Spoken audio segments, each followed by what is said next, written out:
Nuevamente, buenas noches, queridos hermanos y hermanas. Disculpen el atraso por motivos técnicos, ya que tratamos de que la transmisión llegue a ustedes de la mejor forma posible y teníamos algún problema con el audio. Gracias por permitirme estar con ustedes nuevamente en este espacio. Señor, tú tienes palabras de vida eterna. Espacio destinado a ayudarnos a crecer en el conocimiento de la palabra de Dios. Nos hemos detenido en los últimos encuentros a conocer con mayor profundidad el Sermón de la Montaña, que se encuentra en los capítulos 5, 6 y 7 del Evangelio según San Mateo.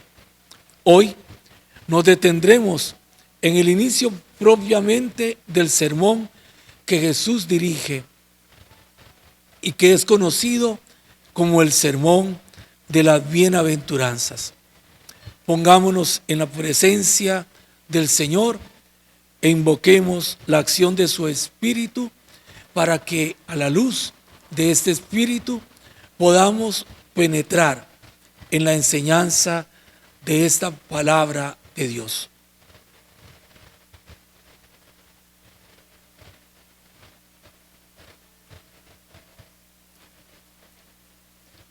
Ven, Espíritu Santo, llena los corazones de tus fieles y enciende en ellos el fuego de tu amor. Envía tu Espíritu y serán creadas todas las cosas y renovarás la faz de la tierra. Oh Dios, que iluminaste los corazones de tus fieles con la luz del Espíritu Santo, concédenos que, guiados por este mismo Espíritu, saboremos lo bueno y gocemos siempre de tus consuelos. Por Jesucristo nuestro Señor. Amén. Puestos así en la presencia del Señor, nos disponemos a entrar de lleno en esta enseñanza tan rica con la que Jesús quiere formar en nosotros un verdadero discípulo. Primero que nada, y recuerden que en algún momento les he dicho que la misma palabra de Dios nos regala claves para poder entender un texto. Y una clave de estas, para leer el Evangelio de San Mateo, nos la encontramos en el capítulo 28, versículos del 19 al 20. El texto que ustedes tienen en la pantalla. Jesús, después de su resurrección, cita a sus discípulos en un monte y desde allí los envía diciéndoles: vayan pues y hagan de todos los pueblos mis discípulos, bautícenlos en el nombre del Padre, del Hijo y del Espíritu Santo, y enséñenles a cumplir todo lo que yo les he encomendado a ustedes. Yo estoy con ustedes todos los días hasta el fin de la historia.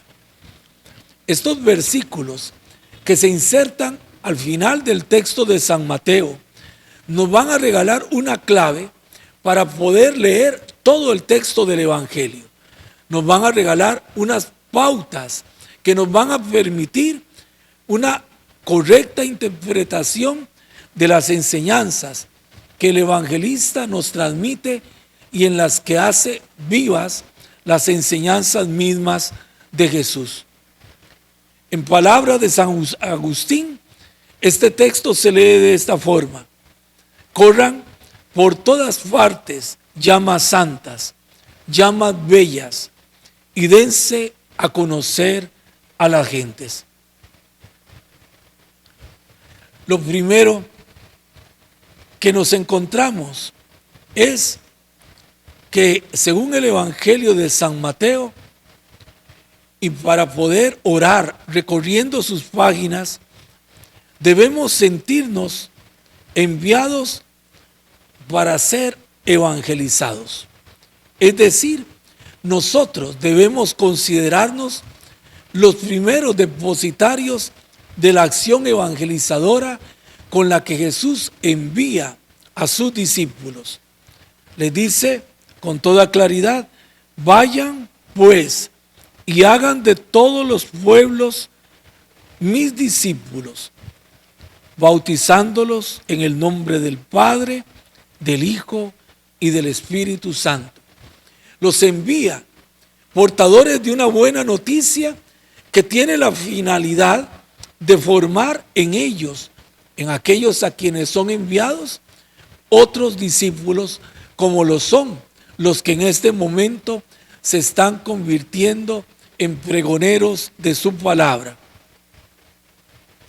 De esta forma, entendemos que la evangelización busca iniciarnos en el misterio del reino de los cielos, en la novedad absoluta de Jesús de Nazaret, que nos lleva a discernir y a optar cotidianamente por aquello que es nuevo.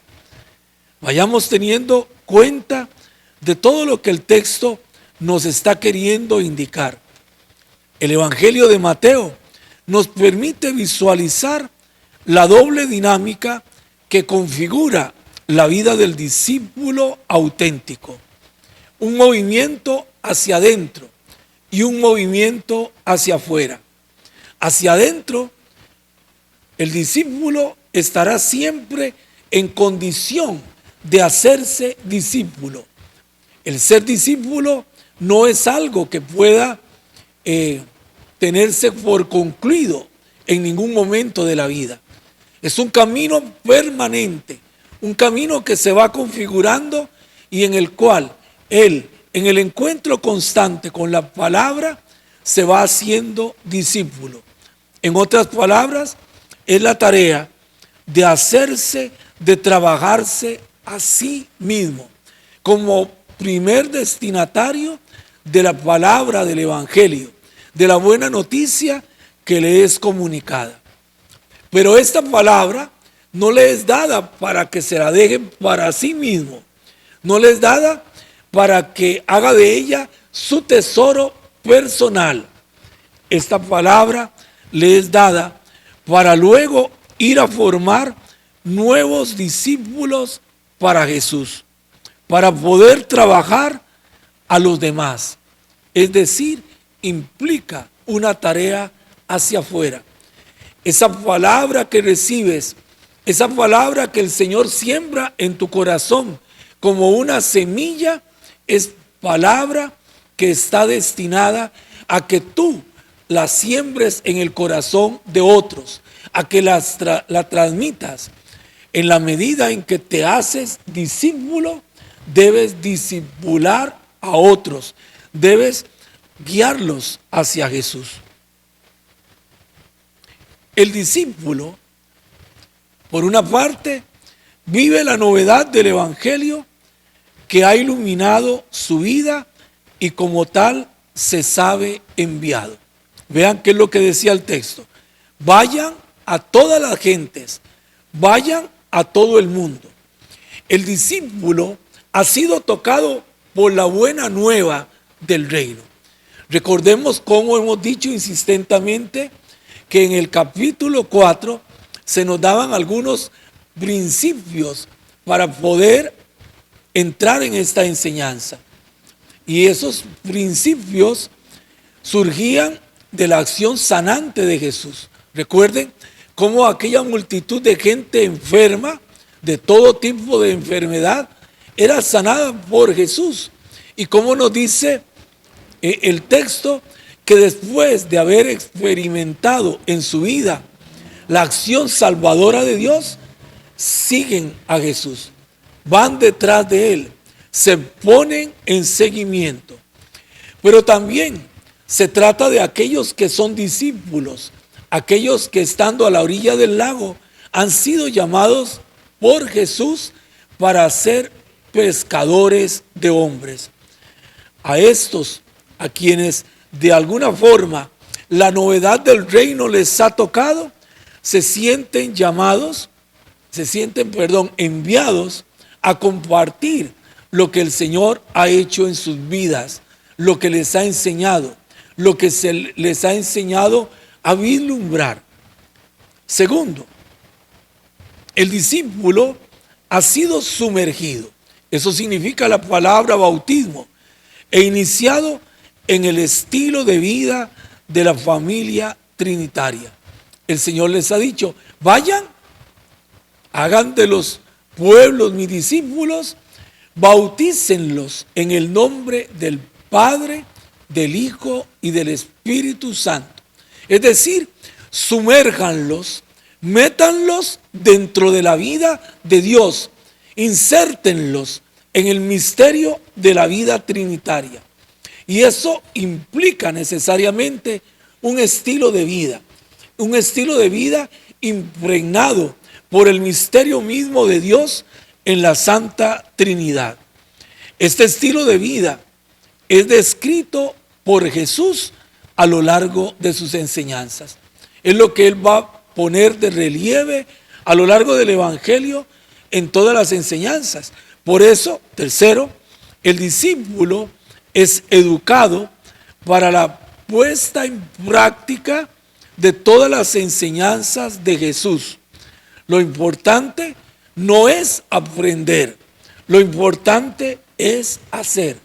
Y tengámoslo en cuenta, porque esta es la finalidad de esta escuela de formación bíblica. No es aprender muchas cosas, no es aprender textos de memoria, es aprender las enseñanzas de Jesús. Lo dice el mismo maestro al enviar a los suyos: vayan, hagan de todos los pueblos mis discípulos, bautícenlos en el nombre del Padre, del Hijo y del Espíritu Santo, y enséñenles a guardar todo lo que yo les he mandado. Esta es la experiencia que va a entretejer la vida de un verdadero discípulo.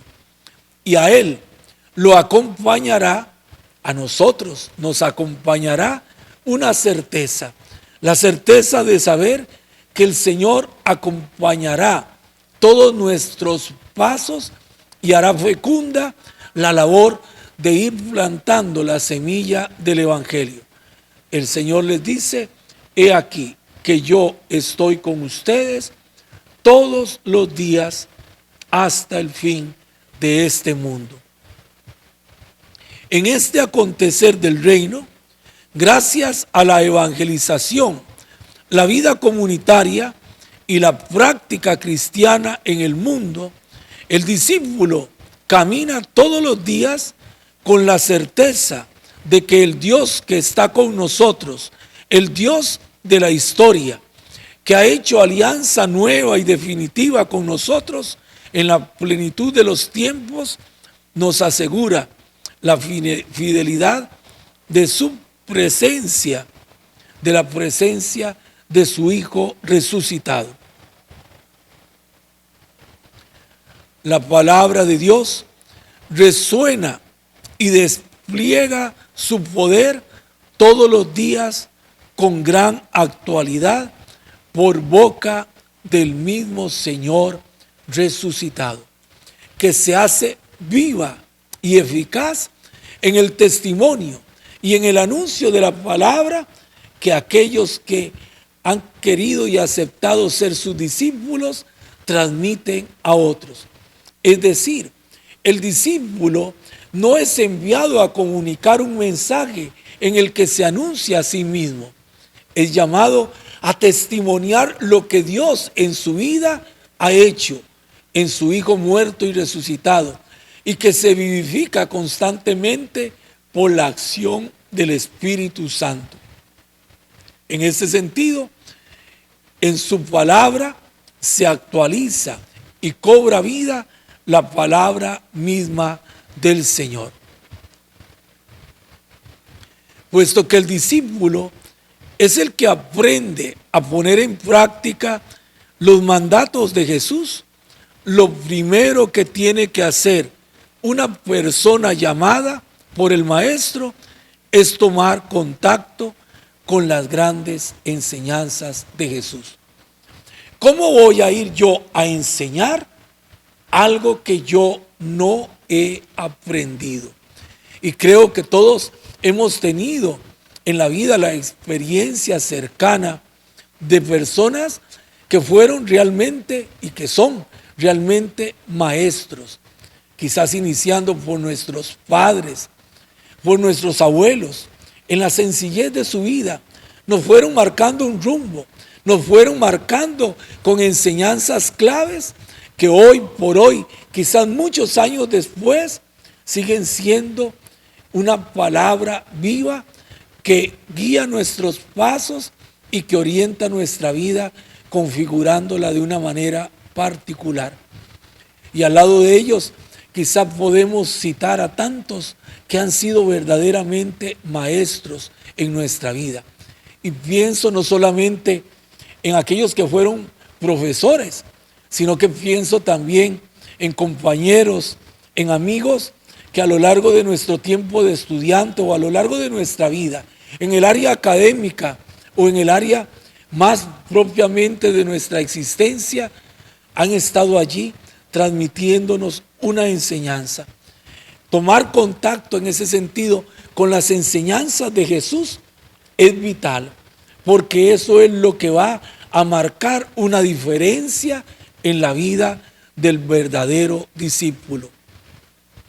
En este sentido, los discursos de Jesús, que en el Evangelio de San Mateo hemos dicho son 5, corresponden a un programa que bien podría llamarse el aprendizaje vital de la palabra de Jesús. Se caracterizan porque además de dar los grandes principios de vida, enseñan a ponerlos en práctica. De hecho, el problema no es solamente saber lo que Jesús quiere que haga, sino también el Maestro nos va a ir enseñando cómo hacerlo. El sermón de la montaña, este sermón al que nos vamos acercando, responde por lo tanto a la pregunta: ¿cuál es el hacer distintivo de un discípulo del reino? ¿Qué es lo que marca? ¿Qué es lo que distingue? ¿Qué es lo que señala la diferencia entre alguien común y corriente y una persona que se toma en serio lo que significa ser discípulo de Jesús? El discípulo de Jesús no es alguien anormal, no es alguien que se extrae de lo propio del mundo. El Evangelio según San Juan dirá: ustedes están en el mundo, pero no son del mundo. No es que sean seres raros, es que son seres, personas que viven de una forma particular, marcada por unas enseñanzas que se hunden en la experiencia de su fe y que les hacen identificarse como discípulos. Hemos dicho anteriormente, por eso, que cuando esas enseñanzas resuenan en nuestros oídos, nos pueden parecer palabras duras y por lo tanto hemos de entender que ciertamente son palabras que solamente puede captar, puede entender y puede amar aquel que ha sido tocado por el deseo de seguir a Jesús, aquel que ha entrado en el misterio del reino. De lo contrario, siempre serán palabras ajenas a su vida. Puede ser que muy hermosas, pero siempre ajenas a su vida. Esta pregunta podría especificarse todavía más de la siguiente manera: ¿qué sucede en el corazón de aquel que se hace discípulo de Jesús? ¿En qué consiste la novedad de su vida? ¿Cuáles son los puntos distintivos de su personalidad? Jesús responde con una enseñanza bien organizada y concreta que diseña el mapa de la vida cristiana desde sus ángulos fundamentales. El eje de todo está en esta frase: busca primero el reino de Dios y todo lo demás vendrá por añadidura.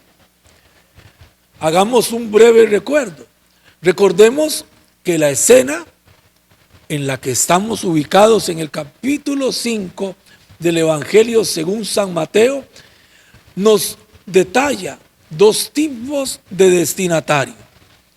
Por una parte, la muchedumbre, aquella gente que había experimentado la misericordia de Dios, que había tocado de alguna manera la novedad del reino que entraba en sus vidas, en la sanación que Jesús hace de aquello que no les permite realizar plenamente su vida personal. Pero habíamos dicho que esta muchedumbre es una muchedumbre que se ha sentido impactada, que se ha sentido atraída, pero que aún no hace una opción definitiva. Notemos la relación entre la escena de la sanación y el itinerario de formación que Jesús ahora les ofrece. La vida nueva no solamente se recibe como una gracia. El Señor les ha dado un regalo, les ha devuelto la salud, ha manifestado que Él está en sus vidas para darles vida y vida abundante. Pero no basta con recibir esta gracia, sino que hay que aprenderla, hay que darle cuerpo a esa vida nueva, hay que darle una estructura de conversión. Ese es el paso que deben dar aquella muchedumbre. No es solamente sentirse atraídos, y nosotros deberíamos preguntarnos si a veces estamos en medio de la muchedumbre, atraídos, cautivados en alguna medida, simpatizantes de lo que Jesús dice, pero que no hemos querido darle a nuestra vida una estructura de cambio que pueda hacer que las enseñanzas de Jesús realmente se conviertan en vida en nuestra vida. Los otros destinatarios son los discípulos, aquellos a quienes Jesús había llamado a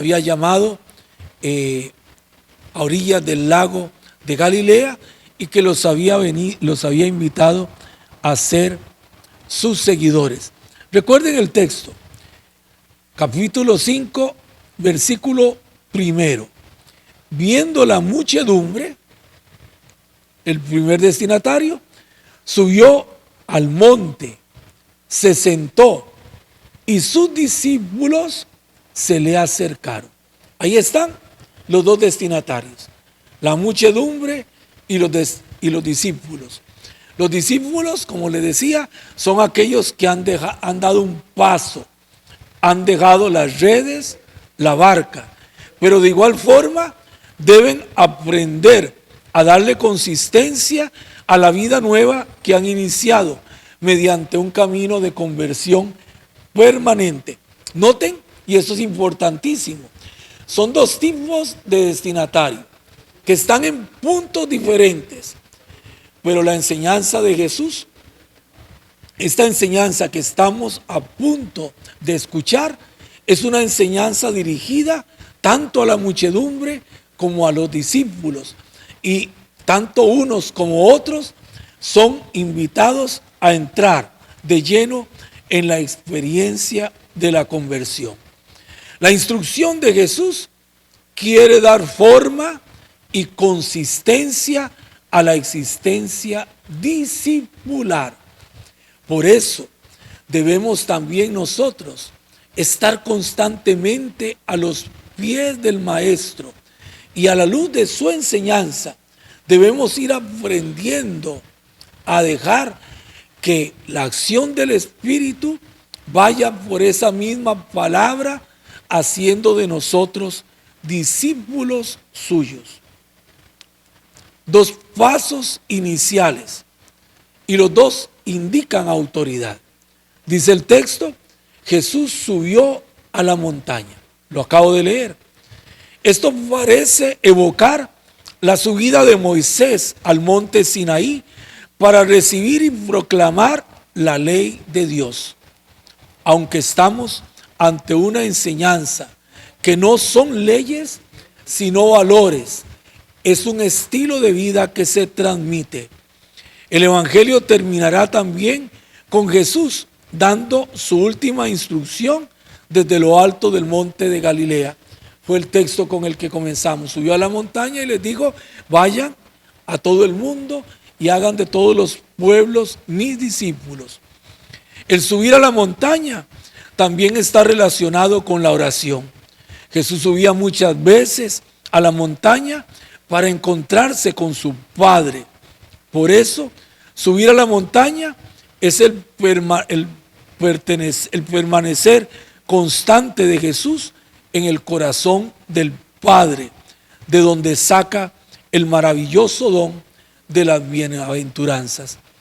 Y el otro paso inicial que señala el Evangelio es que Jesús se sienta, y este sentarse es la actitud propia de un maestro que da instrucciones, que señala órdenes.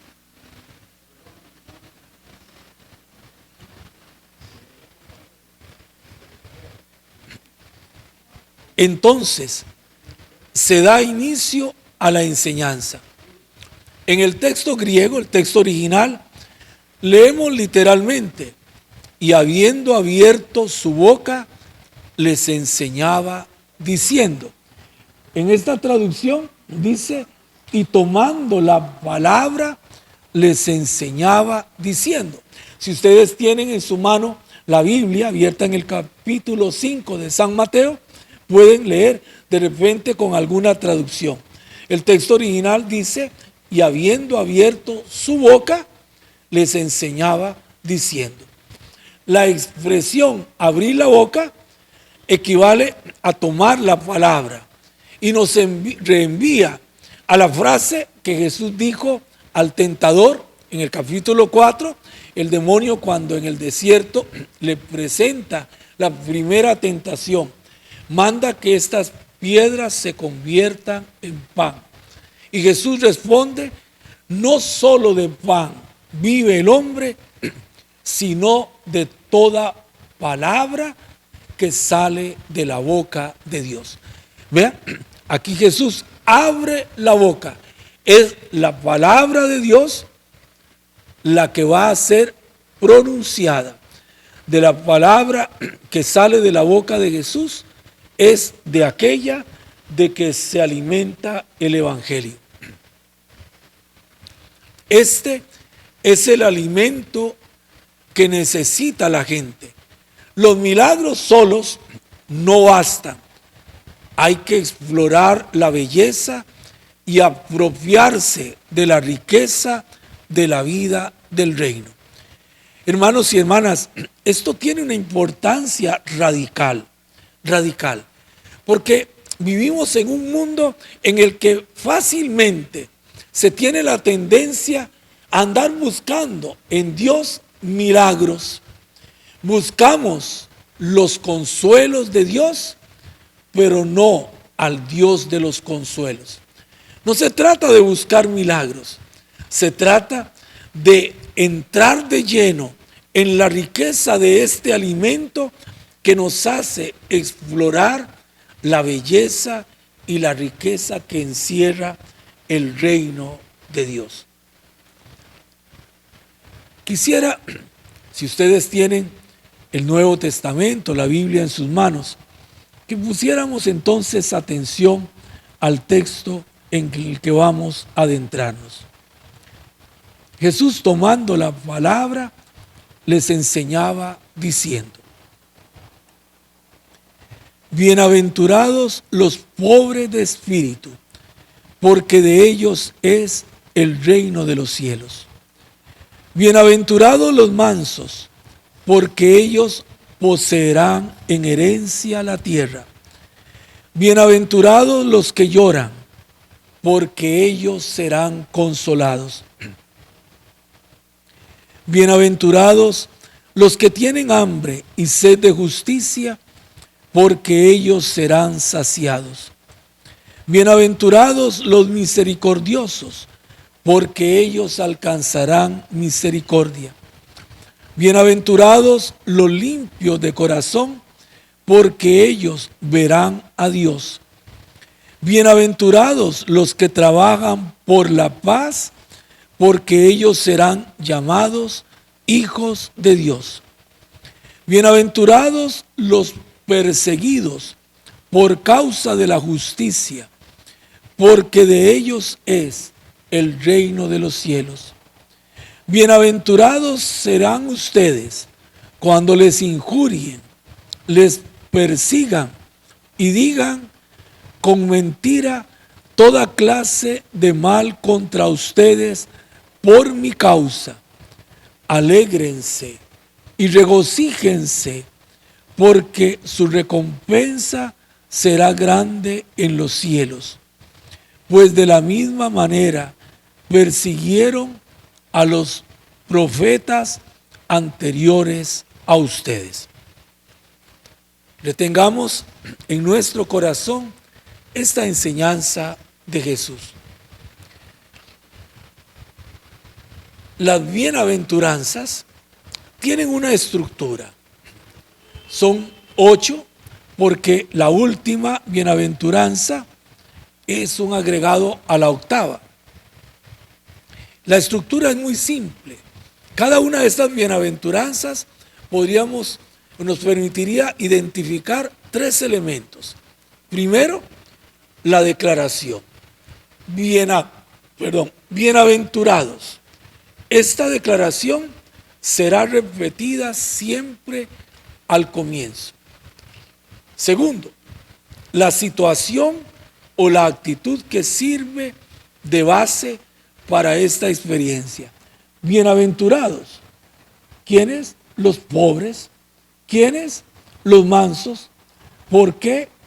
Los que lloran, los que tienen hambre, los misericordiosos, los limpios de corazón, los que trabajan por la paz, los perseguidos por causa de la justicia, aquellos que sean injuriados por causa de Jesús. Y la causa de la bienaventuranza, es decir, aquello que se deriva. ¿Por qué son bienaventurados? Unos, porque de ellos es el reino de los cielos, porque poseerán en herencia la tierra, porque serán consolados, porque ellos serán saciados, porque ellos alcanzarán misericordia, porque ellos verán a Dios, porque ellos serán llamados hijos de Dios, porque de ellos es el reino de los cielos. Porque de la misma forma trataron a los profetas que vinieron antes. Esta es la triple estructura de cada una de las bienaventuranzas. La palabra bienaventurados es una expresión que describe el nuevo estado en el que se encuentra todo aquel que ha entrado en el ámbito del reino de Dios. El estado de plenitud interna que comúnmente llamamos felicidad. Atentos a esto, porque nos da ya una orientación decisiva para entender lo que de otra forma se convertiría para nosotros en una especie de contradicción. ¿Qué indica, repito, la palabra bienaventurados? Indica el estado de dicha, el estado de alegría plena en la que ha entrado aquel que se ha sumergido en el reino de Dios y ha descubierto en ese reino de Dios, nos lo dirá el Evangelio más tarde, su más grande tesoro, aquel por el cual vale la pena dejarlo todo. Y lo hemos leído ya, aquel en relación con el cual todo lo demás es considerado una añadidura. Cuando esto que llamamos reino, que se identifica con Jesús, se convierte para ti en la esfera que envuelve toda tu vida, en el horizonte desde el cual se comprende toda tu existencia. Cuando se convierte en la fuente de donde se nutre todo lo que vives, entonces podrás sentirte dichoso en las diferentes circunstancias que la vida te va a presentar, aunque parezca que son contradictorias con lo que podríamos entender a simple vista como felicidad. La bienaventuranza es la atmósfera de la vida del reino, un reino que ya está siendo experimentado. Atención a la expresión que se repite 2 veces. De ellos es el reino de los cielos. Dice dos de las bienaventuranzas. Por eso la repetición 9 veces del mismo término pareciera querer indicar que se debe tomar conciencia. El Señor te está diciendo qué es lo que como discípulo, que como ciudadano del reino, te hace feliz. ¿Cuál es el motivo de tu verdadera felicidad? Que no son los que usualmente en el mundo se ponen en primer lugar. Equivale a decir, porque usted sigue a Jesús, ya tiene todos los motivos para ser feliz. Repito esta frase porque es importantísima. Bienaventurados, dichoso tú, porque al seguir a Jesús, ya en ese seguirle encuentras todos los motivos que te permiten ser feliz. Miren lo que Dios está haciendo en su vida. Entrar en la esfera del reino, entrar en el seguimiento de Jesús, es dar lugar a que la acción de Dios realice su proyecto de salvación en nuestra vida. Aquella muchedumbre de gente que ha sido sanada ha experimentado la misericordia de Dios, ha experimentado la irrupción del reino en sus vidas, pero eso no significa que todavía ellos, y para eso es la instrucción, sean capaces de reconocer cómo esa obra salvadora de Dios en sus vidas es algo que quiere realizarse siempre de forma que les haga personas realmente felices. Les hablaba de una aparente contradicción. Las bienaventuranzas, nos dice el Papa Francisco, van muy a contracorriente con respecto a lo que es costumbre, a lo que se hace en la sociedad. Y si bien este mensaje de Jesús nos atrae, en realidad el mundo nos lleva hacia otro estilo de vida. Las bienaventuranzas de ninguna manera son algo liviano o superficial. Al contrario, ya que solo podemos vivirlas si es el Espíritu Santo quien nos invade con toda su potencia y nos libera de la debilidad del egoísmo, de la comodidad y del orgullo. De lo contrario, esto que escuchamos, bienaventurados o digamos dichosos los pobres, dichosos los que lloran, y entonces comenzamos como a entrar en una especie de contradicción y comenzamos a decir, ¿cómo es eso de que en una sociedad en la que se nos dice que la mayor felicidad está en poseer, acá se nos habla de otro motivo de felicidad? Si se nos dice que lo que tenemos que hacer es vivir a plenitud todos los momentos de nuestra vida, ¿cómo es posible que Jesús se atreva a decir que son dichosos los que lloran? Y es aquí a donde comienza a vislumbrarse que esta aparente contradicción no lo es tal, sino que Jesús marca otro horizonte, señala otra perspectiva para entender nuestra propia vida. Las 8 bienaventuranzas van describiendo progresivamente el rostro de un discípulo de Jesús, y si nos fijamos bien, notaremos que se trata del mismo rostro de Jesús.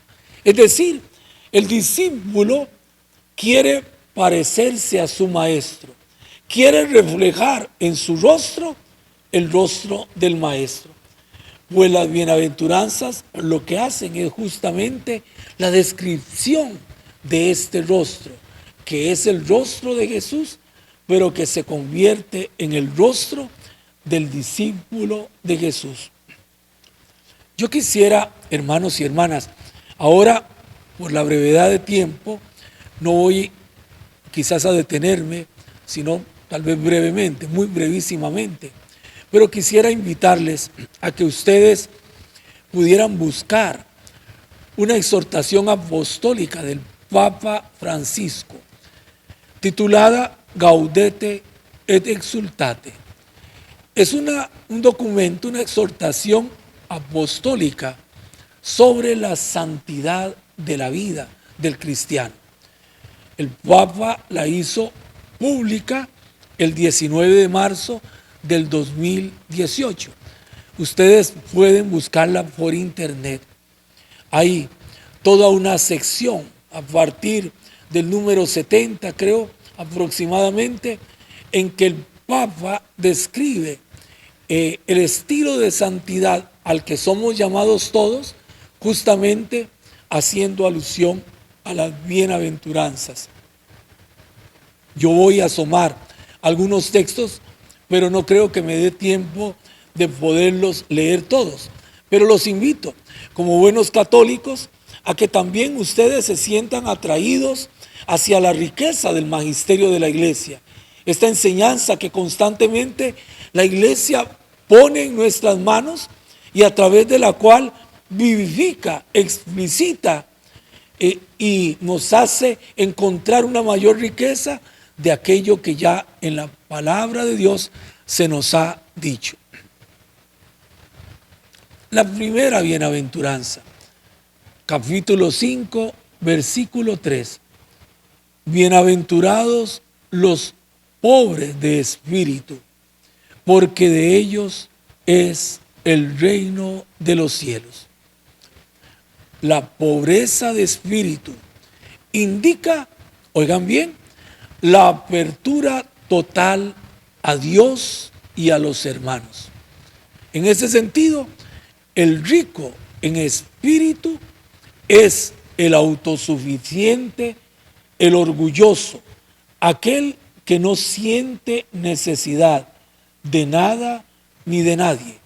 Si nos asomamos en el libro del Apocalipsis, en el capítulo 3, versículo 17, nos encontramos justamente con una advertencia. Tú dices, soy rico, me he enriquecido, nada me falta, y no te das cuenta de que eres un desgraciado digno de compasión, pobre, ciego y desnudo. Repito, el rico es, en ese sentido, el rico de espíritu es el autosuficiente, el orgulloso. El reino se recibe solamente cuando se reconoce la radical necesidad que tenemos de Dios. ¿Quién es el pobre de espíritu? Aquel que se siente necesitado de Dios. Aquel que sabe que su vida se convierte en nada si no tiene presente a Dios en ella. Nada más comento una frase del Papa Francisco en este documento que acabo de citar. Se lo encuentran en el número 67 y también pongo en la pantalla el numeral número 68. El Papa nos dice, el Evangelio nos invita a reconocer la verdad de nuestro corazón para ver dónde colocamos la seguridad de nuestra vida. ¿En qué está apoyada nuestra vida? ¿Qué es aquello que sostiene nuestra vida? ¿Es Dios o es cualquier otra cosa? Con estas palabras podemos entender con claridad qué significa el que Jesús nos diga: dichosos son los pobres de espíritu. Es decir, aquellos que ponen a Dios como el que le sostiene, como el que le da consistencia a su vida, como aquel alrededor del cual todo se entreteje. Segunda bienaventuranza. Bienaventurados los mansos, porque ellos poseerán en herencia la tierra. La mansedumbre describe no a la persona tonta, no a la persona que se deja, no a la persona que tiene una baja autoestima.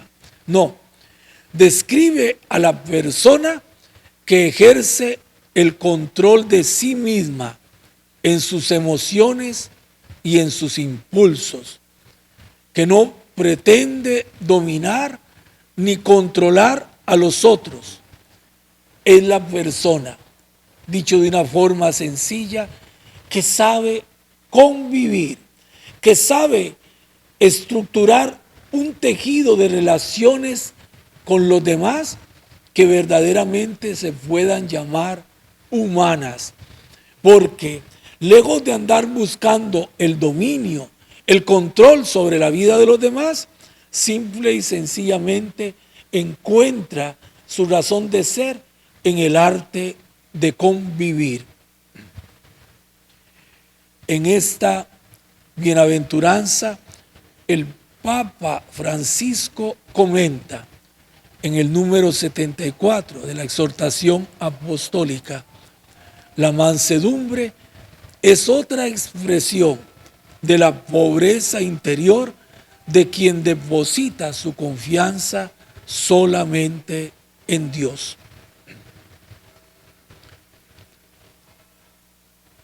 Bienaventurados los que lloran, porque ellos serán consolados. Tercera bienaventuranza, las lágrimas, el dolor.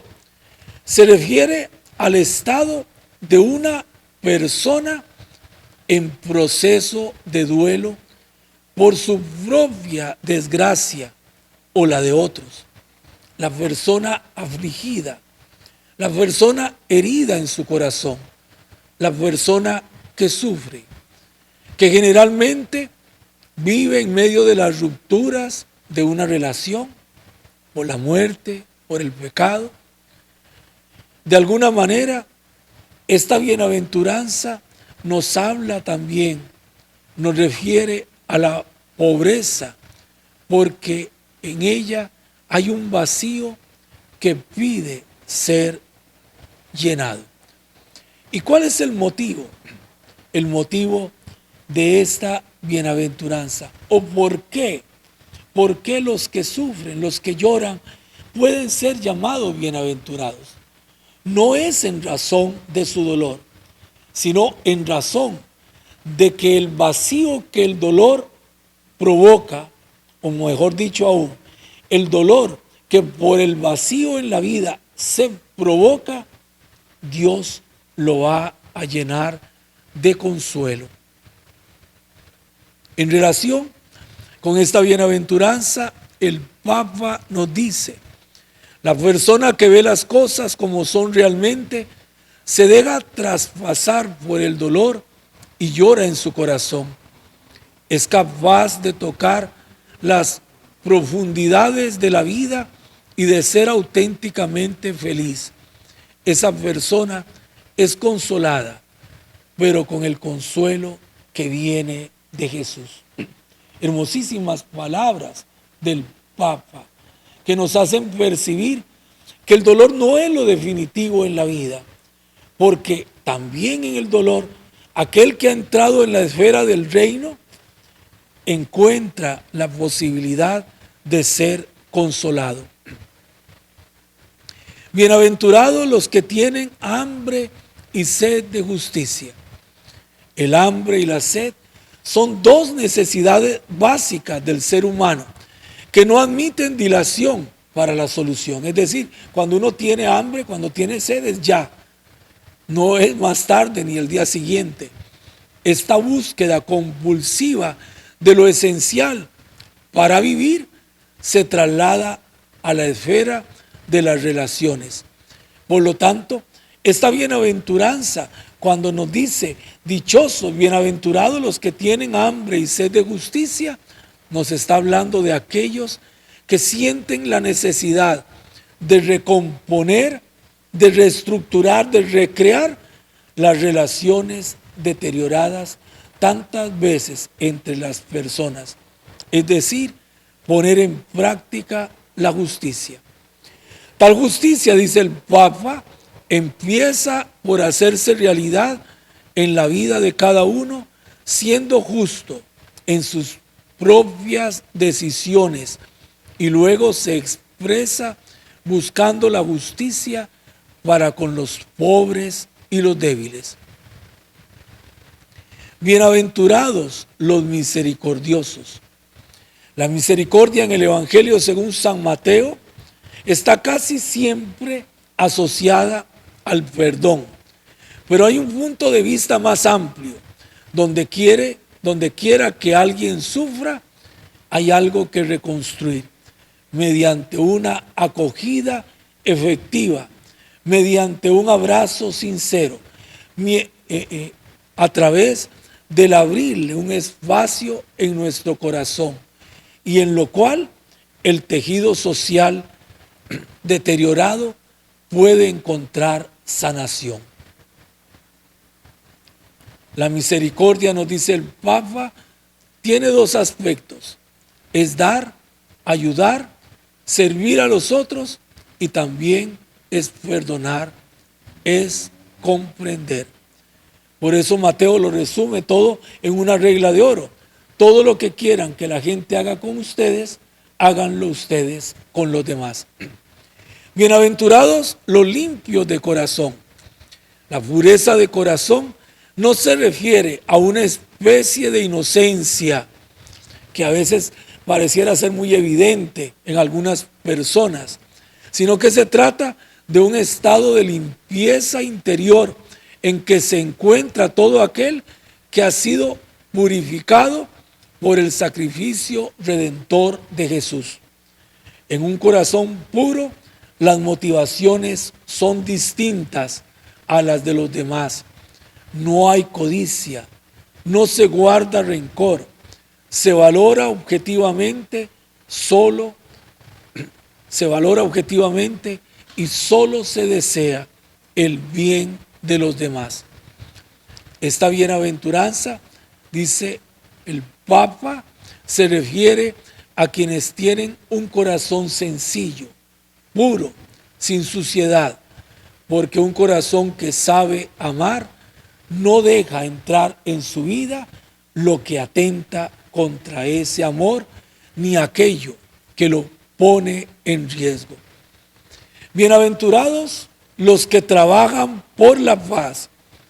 El trabajo por la paz, de nuevo, nos hace encontrarnos en el ámbito de las relaciones, particularmente en medio de un ambiente conflictivo. En lugar de insistir en lo que se puede desunir, por el contrario, se aporta siempre a lo que puede mantener y hacer crecer las buenas relaciones propias y con los demás. Voy a saltarme el comentario del Papa que les he invitado a leer en la exhortación apostólica. Bienaventurados los perseguidos por causa de la justicia. La persecución por causa de la justicia, la identificación con Jesús y el compromiso profético con su reino tiene su precio. Lleva a compartir el destino doloroso de Jesús. La persecución viene de formas diversas. pero las más frecuentes son la difamación, la crítica destructiva. Pero a pesar de toda violencia que se viene encima, el discípulo no responde con violencia. Puede que sea una víctima inocente, pero su actitud es otra, la de resistir con alegría, porque no hay alegría mayor para un discípulo que saber que se parece en todo a su Maestro Jesús. Este es el comentario de las bienaventuranzas. Hay mucha riqueza que se puede extraer de cada una de ellas. Yo los invito a que retomen nuevamente el texto con todo aquello que hemos dicho, a que puedan leer esta bella exhortación apostólica del Papa Francisco y a que de esta forma, orando con la palabra, podamos todos, ustedes y yo, convertirla en algo que vaya alimentando nuestra vida y que, como he dicho, vaya dándonos forma de discípulo, vaya imprimiendo en nuestro rostro el rostro de Jesús.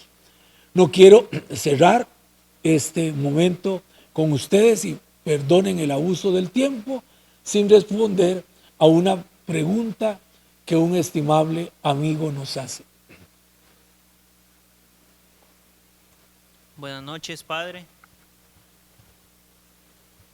Elsa García pregunta: padre, en sus recientes homilías usted nos hacía reflexionar sobre la inclinación de la persona hacia lo más fácil, al menor esfuerzo. De ahí la importancia de ejercitar nuestra voluntad para no caer en la mediocridad. De frente a las bienaventuranzas que nos da la verdadera felicidad, ¿qué acciones concretas puedo acoger en mi vida de tal forma que pueda expresar el gozo, alegría de lo que el mundo es? Gracias, Elsa. Saludos para vos y para tu familia allá en Corales. Creo que vos misma estás haciendo un comentario riquísimo de lo que implica esta enseñanza de Jesús. No quisiera adelantarme porque he dicho que el Sermón de la Montaña, que está apenas iniciando, se extiende hasta el capítulo 7 de San Mateo. Posteriormente, el maestro va a irnos señalando pautas muy concretas, caminos muy concretos que nos van a ir haciendo, dándole carne a esto que acabamos de decir. Pero creo que vale la pena que cada uno de nosotros, como ahora les señalaba, tome este texto del Evangelio y se haga esas mismas preguntas. No te lo voy a responder yo, me las voy a dejar para mí. Y quiero que todos se las dejen para ustedes. ¿Cómo podría yo darle cuerpo a esto en mi vida? Porque la circunstancia, la situación, la realidad de cada uno es diferente. Yo soy sacerdote. Algunos de ustedes serán padres, madres de familia. Algunos serán personas solteras. Algunos trabajarán en una cosa o trabajarán en otra. Su ámbito de convivencia será uno u otro. ¿Cómo en esa realidad tú puedes darle forma a este estilo de vida por el que Jesús te llama dichoso? ¿Cómo puedes vivir siendo dichoso? Abrazando las enseñanzas del Maestro, dándoles una configuración particular. Perdonen que me extienda. En esta exhortación apostólica del Papa Francisco, justamente el Papa señala que no hay un patrón único de santidad. Es decir, que no hay un molde único que se adapte para todos, sino que el Papa, con una gran claridad, dice: cada uno tiene que descubrir desde su realidad personal, familiar, laboral, social, tiene que descubrir su propio molde. ¿Es esa la tarea que tenemos, Elsa? Gracias por recordárnosla y nos has puesto a pensar durante esta semana. nos encontraremos, Dios mediante, si el Señor lo permite, dentro de 8 días para poder continuar reflexionando sobre la palabra de Dios en el Sermón de la Montaña. Quiero aprovechar la oportunidad para agradecerles a tantas personas que, acogiendo la invitación que les hiciera de participar colaborando en la supertómbola parroquial, se han unido a esta iniciativa o lo están haciendo, adquiriendo sus boletos entre las diferentes personas que tienen a cargo esta tarea, o las personas de lejos haciendo también sus depósitos.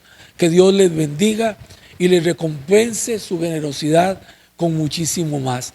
Gracias, amigos y amigas de tantos lugares. Gracias a quienes nos escuchan de Limón. Gracias a quienes nos escuchan de Guásimo, de Siquirres, de Turrialba, a tanta gente amiga de Heredia que también me ha reportado su sintonía, de Alajuela también. Gracias de veras por permitirme estar con ustedes en sus casas.